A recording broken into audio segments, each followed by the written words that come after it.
All right, welcome to Sparks, Nevada, site of the Tesla Gigafactory and our Tesla semi-truck factory as well. So, I can't believe it's been 5 years. So, we unveiled the Tesla Semi 5 years ago. It's been a lot that's happened since then, to say the least.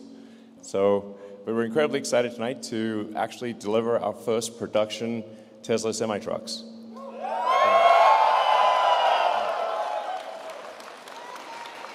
So, and it's right next door to the Giga Nevada, our Gigafactory here, which produces the most number of battery cells in North America.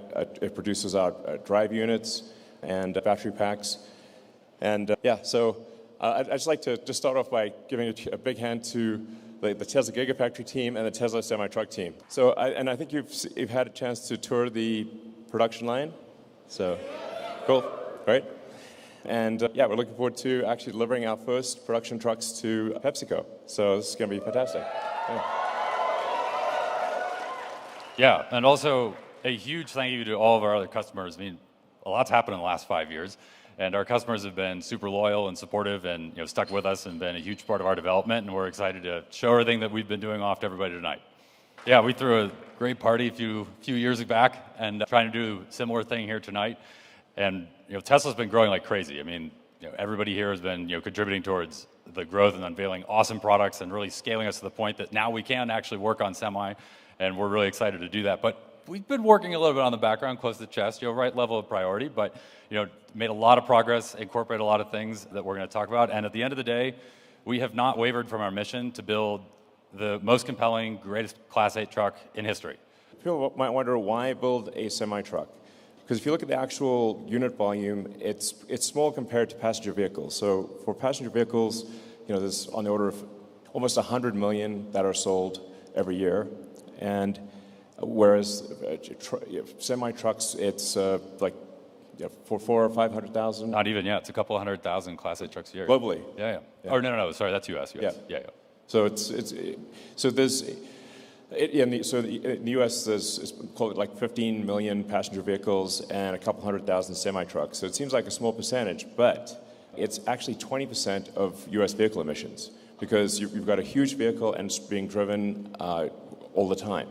So when you factor in the number of hours driven and the weight that it's carrying, it's actually, although it's only 1% of vehicle production, it's 20% of vehicle emissions.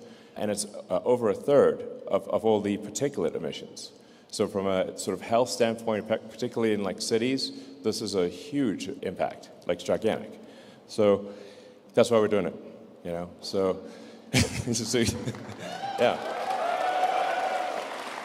Yeah, this is really core to our mission, and to Elon's point, there's a lot of heavy trucks that are deployed in dense urban areas, and so the communities that are around freeways, a lot of where these trucks are domiciled, are going to really benefit, particularly from the particulate emissions reductions, and then just trying to reduce emissions globally. Every truck that we put on the road that replaces a diesel truck is a huge amount of leverage, and so that is why we're doing this, and makes a huge difference towards driving us towards our total mission of sustainable energy and transportation. Yeah, I think maybe a lot of people don't realize it's actually quite unhealthy to be living next to a highway with diesel trucks, FYI.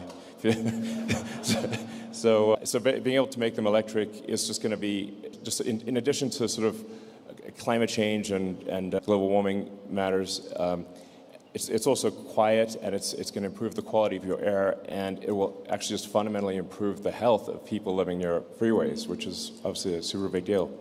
So, if anybody's been woken up at a noisy truck delivering in the morning, the quiet will definitely be very welcome. I know I will appreciate that. Yeah. So we're aiming to cover all major forms of transport. It's just consistent with the Tesla mission, because sometimes I get asked, shouldn't Tesla just produce fast cars or premium cars or whatever? It's like, but what's our actual mission? Our actual mission is to accelerate the advent of sustainable energy.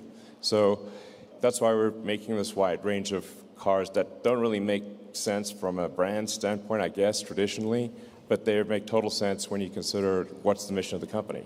The mission of the company is to accelerate sustainable energy, and so it's super consistent with that goal, and really a crucial piece of the puzzle, and that's why we're doing it.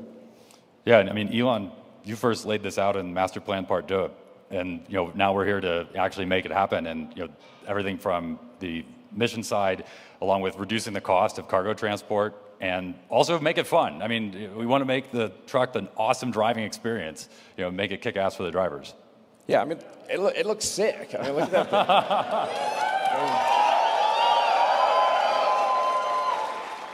I mean, you want to drive that. I mean, that thing looks like it came from the future.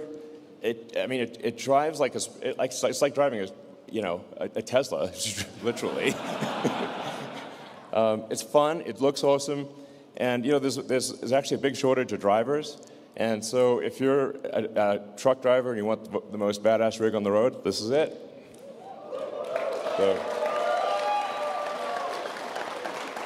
So. Yeah, that's it. It's a beast. At Tesla, we don't make slow cars. We don't make this. This thing has crazy power relative to a diesel truck. I mean, actually, especially if you're not towing anything, you could zip around like it looks crazy. Basically, it looks like an elephant moving like a cheetah. It doesn't look right, frankly. But this is not sluggish in the least. It's fast. It's fast to accelerate. It's fast to brake. It's really a step change improvement in what it's like to drive a semi truck. Yeah, when we've got three times the power. 3 times the power than any diesel truck on the road right now. So you got all the work, all the power you need to get the job done. But the other reason that it's a beast is because it's also efficient. And you can go 500 miles on a single charge on one of these things. So it's the mix of those two that this is why this is a game changer. And what's awesome is both of those are enabled by our new 1,000-volt powertrain, which is the first vehicle that we're doing with that. And don't worry, there'll be some more vehicles coming with that. But this is going to be a game changer because of all the awesome innovations that have happened, behind the scenes and under the hood, so to speak. Cool. Yeah. So we're obviously leveraging a ton of stuff that we've already done. So we've got, it's now probably 51 billion miles driven. I don't know, there's more every day. So we're using our existing drive units, power electronics, infotainment, our super efficient heat pump, HVAC system, and state-of-the-art inverters.